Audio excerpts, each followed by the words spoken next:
Perjalanan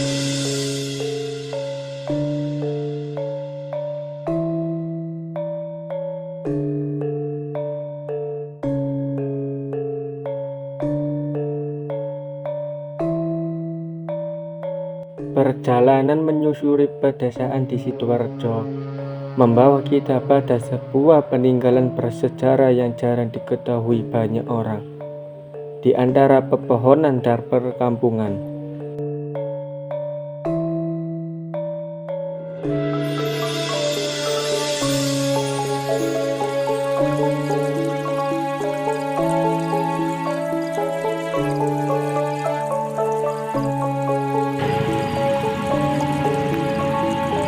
berdiri kokoh sebuah gapura kuno peninggalan Majapahit.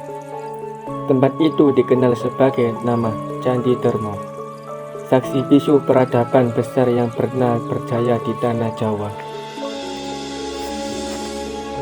Candi Dermo adalah sebuah situs bersejarah yang berawal di masa klasik Hindu-Buddha.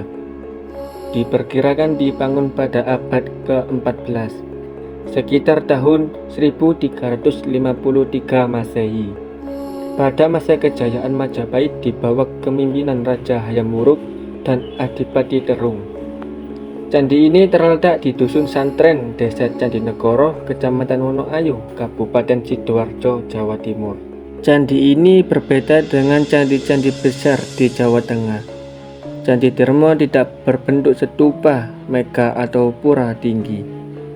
Bentuknya lebih menyerupai gapura paduraksa, yaitu yang terbuat dari batu bata merah dengan atap yang menyatu, yang dikenal sebagai gapura Garuda Paduraksa. Candi ini juga berfungsi sebagai pintu masuk menuju kawasan suci.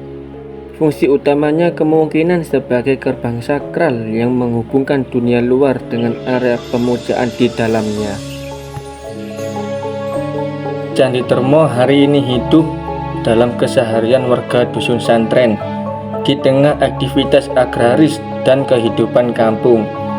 Candi Dermo menjadi titik kebanggaan lokal, objek wisata edukasi, lokasi foto, dan bahan pengajaran sejarah bagi pelajar.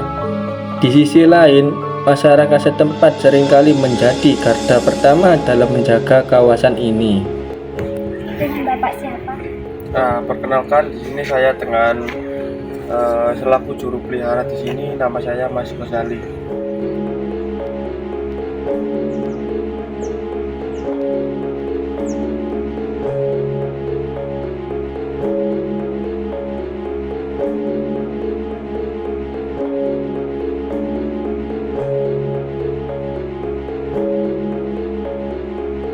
Bagaimana ciri khas candi ini, Pak?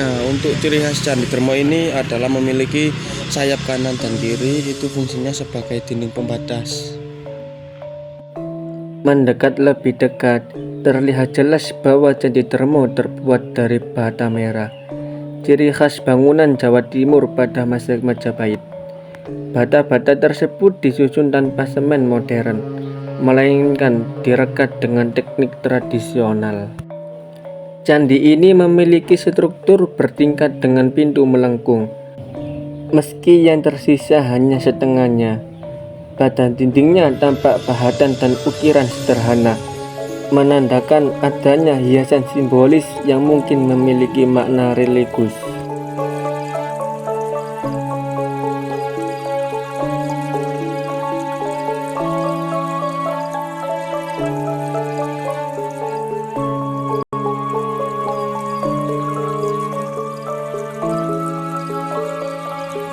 Untuk pemugaran Candi Dermo ini sudah mengalami 2 kali pemugaran.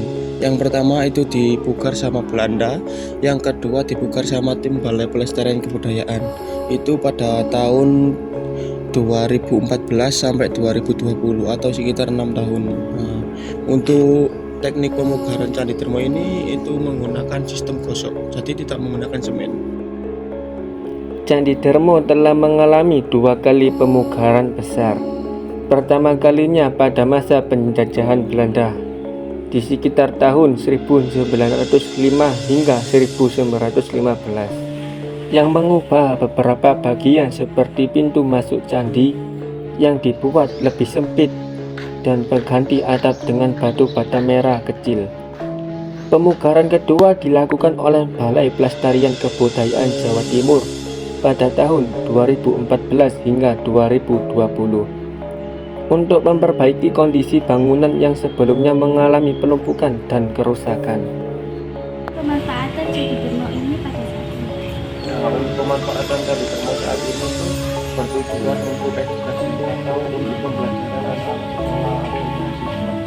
Jadi kalau fungsinya Candi Dermo ini sekarang itu buat tempat wisata, buat tempat wisata. Kalau untuk orang-orang yang ritual atau apa itu Di sekitar kompleks Candi Dermo, arkeolog menemukan sejumlah fragmen arca, linggayoni, pecahan keramik, serta sisa-sisa batu berpahat. Artefak ini memberi petunjuk bahwa candi tidak hanya berfungsi sebagai gapura, tetapi juga sebagai tempat suci untuk ritual. Linggayoni misalnya, adanya simbolis pemujaan siswa dalam agama Hindu. Sementara fragmen arca menunjukkan kemungkinan adanya perwujudan dewa atau toko suci. Semua ini memperlihatkan betapa Candi Dermo menjadi bagian penting dalam kehidupan spiritual masyarakat Majapahit.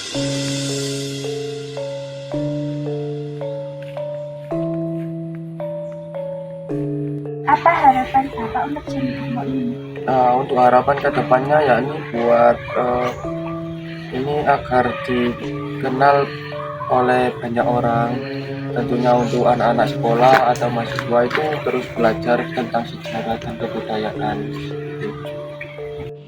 Harapannya, semoga Candi Dermo semakin dikenal dan dikunjungi, tidak hanya sebagai objek wisata, tetapi juga sebagai ruang untuk merenungkan betapa kayanya peninggalan leluhur yang diwariskan kepada kita, sehingga nilai budaya dan sejarah Majapahit tidak hilang di telan zaman.